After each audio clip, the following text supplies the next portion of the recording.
Hello, I'm Bob the Bookerer and welcome to my channel. And today I just wanted to talk a little bit about the books I've been reading this week.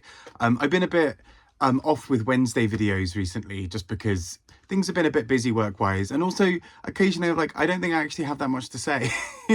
I might do something about kind of a half a year having passed. Being sort of halfway through the year, but I will do that at some other point. Hopefully we'll be rested and ready in time for booker season, which is not far away now. But in the meantime, let's talk a little bit about some of the books that I've been reading this week. So first up, a book I was really excited to finally get round to after genuinely about 20 years. Sarah Waters with Fingersmith was that book. So I knew I'd have to come around to it eventually as part of my Booker shortlist challenge. And just generally, I'd wanted to read some Sarah Waters for ages. I watched the film, I think, is it Handmaiden, or The Handmaiden, the film that sort of takes some of this story and sort of goes from there. But I'm really glad to have finally read this book. Basically, I bought the paperback not long after it came out, so like 2004, 2005, and I've had this ever since and not touched it. But finally read it. I really loved it. I think so the core idea for the book is that there is a young woman who is part of a sort of almost thieving syndicate is probably a good way of describing it, or kind of, she's a young working class woman who's an orphan, and she's sort of convinced basically to go over and act as a mistress or kind of aide to a wealthy woman who lives alone lives sort of with her uncle in this rich manor kind of place, and to sort of basically create a bit of a sting operation to kind of get the wealth of that, basically, to lure her into a false sense of security. And what follows is a really interesting and very twisty book off that. And I don't want to spoil any of the twists. Although I had basically had it spoiled for me, I realised, because I watched The Handmaiden. So it happened, I was like, oh yeah, of course, yeah, that bit from the film. But it still didn't take away from my enjoyment of the book. And it's just this really sort of twisty, fun romp of a book with sort of historical fiction elements, but also it has this sort of almost crime thriller sort of style thing at times, not in a big way, but in a kind of, this book is just very pacey and very interesting, but also full of this real gorgeousness of language. It's very very beautifully done. But essentially, yeah, the core part of it is, she starts up this sort of almost relationship with this woman, and then the book sort of takes several turns from there. And I almost wish I hadn't watched the film, because I think it would have been quite nice to have experienced some of these twists and really not seen them coming. But I think an incredible book overall, and I'm really excited to read more of hers finally, after so long. Just to add on that last bit as well, it was really weird because with my work, I actually met Sarah Waters and had a moment of being like, oh, I've not read any of her work, and really wanted to just go over and be like, oh, I love your work. I'm like, I can't say that, I haven't read any of it. But now I have, so if I see her again, there we go, that's a moment. Next up, a very different book indeed, Yepoka Yeebo's Anansi's Gold, The Man Who Swindled the World. And this is a non-fiction book, but almost reads like a thriller, a sort of political thriller kind of style thing. It's wild that this is a real story, but essentially it's the story of a Ghanaian, well, of Ghana as a whole, where essentially the money that belongs to Ghana in many ways sort of passed through several hands. So we sort of see at the beginning of the book, there's a lot about the sort of decolonizing of Ghana and the ways that the sort of wealth of the country had been sort of misplaced and stolen and all these sorts of things over years. Then we then see how it sort of starts getting caught up in the kind of corruption of politics and various other things. But then there's this wild story sort of what happens next, essentially, of a politician knowing that he is soon to pass away, and kind of making sure that that money doesn't fall into the wrong hands. So going through some weird set of sort of banking loopholes and things to make sure that the money it sort of gets circumvented away from people who might wish it ill, and it can sort of come back to Ghana.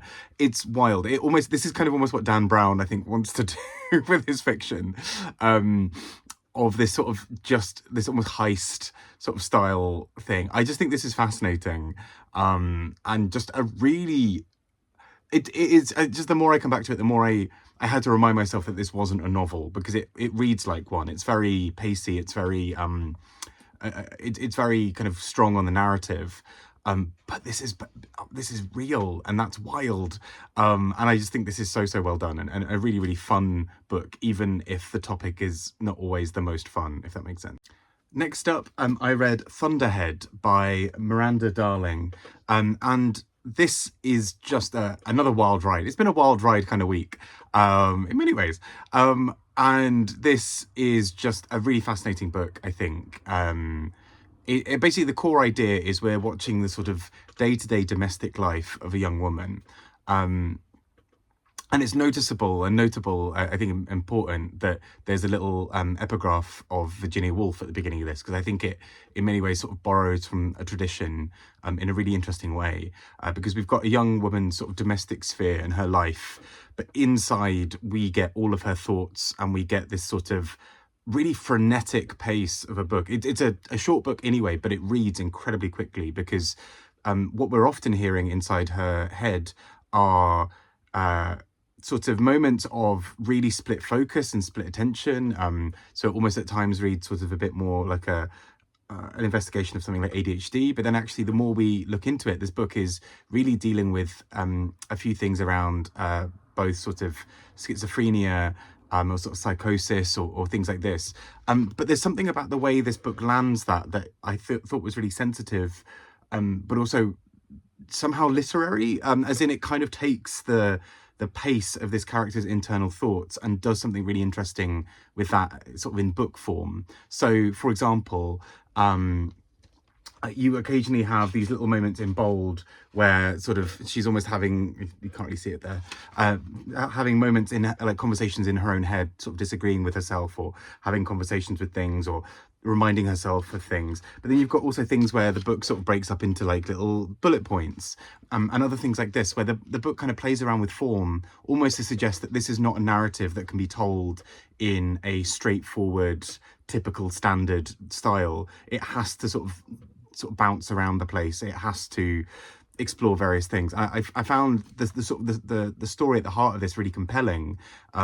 She's a really interesting character to sort of be in the head of, but also there's something really tender about the way this book seeks to try and give a voice to and understand something like this sort of the voices, or the kind of panic in her head. And so this book kind of constantly feels like it's going at full volume, in a way that I thought was really well managed. Last but not least, I read Empireworld by Sathnam Sanghera, and I recently read two of his other books, Empire Land and The Boy with the Top Knot, and I was really excited to finally read this. So in Empire Land, he looks at the UK and the effects of empire on the UK, and then Empire World, as a sort of follow-up, looks at the sort of long-term effects of the British Empire on the globe. And particularly what comes up in quite a few ways are kind of some of the key conversations that he's almost had since Empire Land came out. So, you know, he talks about receiving death threats and receiving hateful comments and all these other things, which is awful. But he also talks about this regular argument that is thrown back at him. And he almost is using this book to kind of deconstruct some of those arguments. So, you know, the classic, oh, well, you know, without the empire, this country still wouldn't have XYZ, you know, a legal system or roads or whatever. And he sort of deconstructs that and says, well, okay, yes, that can be true at the same time that a country's wealth being stolen from it can also be true. And actually, it was interesting reading it in the same week as Anansi's Gold, because there's something in both of the books about that kind of narrative of where, you know, having the kind of stable presence of an empire can seem on the surface to be a really positive thing, but there's a real thing about that vacuum when it leaves, or about the ways that by subjugating various things within a country, other things change and morph and what have you. So this is just a really well thought through book, really detailed, and also just I think very even-handed in some parts as well. I think it kind of recognizes where, for example, it's not making this assumption that like everything has always gone well for every country and then the empire turned up and then everything went bad and then now everything's fine. But it kind of looks at the bigger picture of a lot of this, but also looks at some of the bigger questions around things like reparations and what have you, and kind of seeks to really try and understand the feasibility of so many of these things. So I thought it's such an interesting book and really well done, just really thoughtful, but also just pretty accessible. I found this quite an interesting book to just sort of sit and listen to as an audiobook and really let wash over me as well. So those are the books I read this week. I hope you're having a really good week. It's been an interesting week in the UK as we've had an election, which also just felt like it has been and gone in like the quickest time. So there we go. That's happened now. But either way, I shall hopefully be back with more things in the coming week. I'm now a little bit, things are quieter slightly, so I can kind of read again, which is nice. I hope you're doing really well. Take care and speak to you all soon. Bye bye.